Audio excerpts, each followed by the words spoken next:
السلام عليكم، مرحبا بكم. إن شاء الله تكونوا كامل بخير. ضفتنا لنهار اليوم وصفة رمضانية، طاجين الجبن في المول الأسطوري، طبق من أروع ما يكون اللي كنت قدمته مع الجلبانة، زادته بنة على بنة تجي عاقدة وخاطرة وبزاف بنينة. وصفة صدقوني روعة في البنة، لازم تجربوها في هذا رمضان إن شاء الله. غير بنص صدر نتاع الدجاج درت أروع طاجين جبن، جا بزاف بنين، جا مفرمج ومشخشخ بالبنة. كملوا الفيديو للأخير حبيباتي، ما تنساونيش بهذيك الجيم في لا فيديو خواتاتي الأعزاز. وإذا كنتي حبيبتي أول مرة تشاهدي قناتي نقول لك اشتركي في القناة، فعلي زر الجرس هكا باش يوصلك كل الجديد إن شاء الله. نروح نتعرفوا على طريقة التحضير. طاجين درت شوية نتاع الزيت، نزيد عليه نص صدر نتاع الدجاج، ونخلي هذاك الدجاج يتقلى مليح. كي نشوف الدجاج تقلى مليح نزيد عليه نص حبة نتاع بصل اللي كنت رحيتها، ونخلي هذاك البصل يتقلى مع الدجاج مليح، نخليه حتى يدبل ويتبدل اللون تاعه. وهنا كي نشوف البصل تقلى معايا مليح نزيد عليه نص حبة نتاع الطوماطيس اللي كنت تاني رحيتها، ونزيد نص مغرف طوماطيس مصبرة، ونخلط ونخلي هذيك الطوماطيس تتقلى مع البصل مليح كما شفتوا.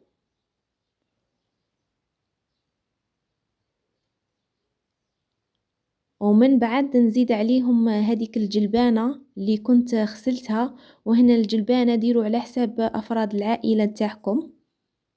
ونخلط هذيك الجلبانة مع الطماطيس والبصل مليح، ونخلي الجلبانة تتقلى تاني مليح.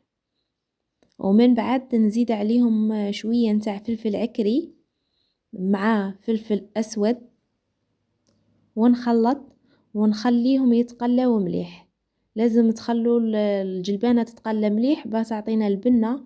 كما نعرفوا التقلية تزيد البنة على بنة. ونزيد عليهم شوية نتاع الملح ونغطيه ونخليهم يتقلاو مليح.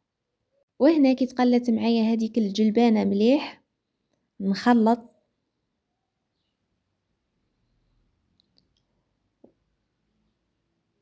ونمرق بالماء يكون سخون، لازم الماء يكون سخون. نمرق قيس ما نغطي هذاك الدجاج.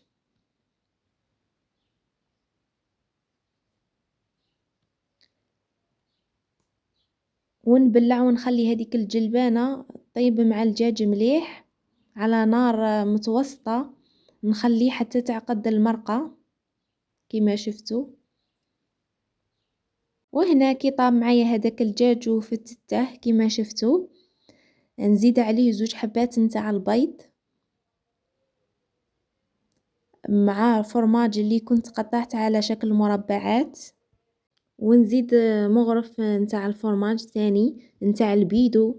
وانتم ديروا اي فرماج يكون عندكم.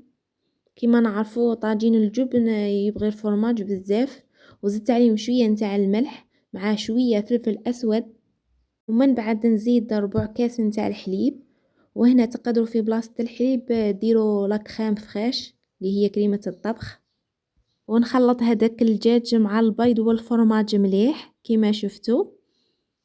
وهنا الا كنتوا عائله كبيره من احسن ديروا صدر نتاع الدجاج. ومن بعد نجيب المول نتاعي اللي كنت دهنته بشويه نتاع دهان، وانتوما ديروا اي مول يكون عندكم. ونفرغ هذاك الخليط نتاع الدجاج مع البيض في المول كما شفتوا، ونسقمه بالمغرف كما شفتوا. ونزيد عليهم هذا الفرماج تاع الساندويش، تقدروا ديروه تقدروا ما ديروش اختياري. ونزيد الفرماج رابي، تقدروا ديروا غير الفرماج رابي ماشي لازم هذاك الفرماج تاع الساندويش. وندخلها الفرن اللي كنت مسخناته من قبل بالخف يطيب قيس ما يطيب هذاك البيض. وهنا طاجين الجبن تاعنا بعد ما طاب جا بسم الله ما شاء الله. هنا الجلبانة بعد ما طابت وعقدت ديك المرقة. حنقسم معاكم هذاك الطاجين الجبن، شوفوا لي جا مفرمج وبزاف بنين. ونروح نقدمه في صحن التقديم. هنا بعد ما قدمته في صحن التقديم طاجين الجبن، طبق من أروع ما يكون. شوفوا لي هذيك الجلبانة زادته بنة على بنة، تجي عاقدة وخاطرة وبنينة. وشوفوا لي هذاك الطاجين الجبن جاب بزاف بزاف بنين، جاي شهي شهيتكم في الجنة خواتاتي العزاز. جا مفرمج ويقطر بالبنة، وصفة رائعة متأكدة راح تجربوها. ان شاء الله الوصفة نتاع اليوم نالت اعجابكم. اذا عجبتكم ما تنسونيش بهديك الجيم والاشتراك. ربي يحفظكم اخواتاتي العزاز، وتبارطاجوا الفيديو مع اصدقائكم وتفعلوا زر الجرس باش يوصلكم كل جديد ان شاء الله. معليا غير نقولكم صحة فطوركم، ونتلاقاو في وصفات اخرى ان شاء الله. مع السلامة.